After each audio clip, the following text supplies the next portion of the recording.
Welcome to the Learning Pines YouTube. We hope this video helps. You begin by enabling FaceTime and signing into your Apple ID. This ties your phone number and email to the service.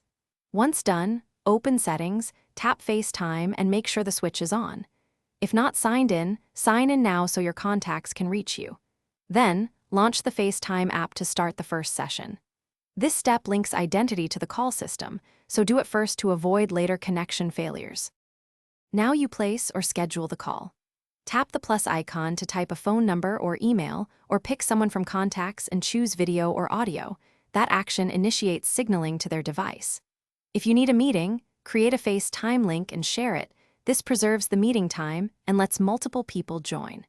Make sure camera and microphone permissions are allowed, otherwise your video or audio will not transmit.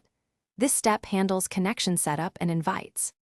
During the call, you control audio, camera, and participants. Tap to mute, flip the camera, add someone, or apply effects to focus the experience. If video lags, switch between Wi-Fi and cellular data to rule out network issues and move closer to the router for better bandwidth. If FaceTime fails to connect, restart the app or sign out and back into your Apple ID. That usually refreshes authentication and resolves stuck signaling. Use these final steps to Thanks for watching. Consider subscribing if we helped you.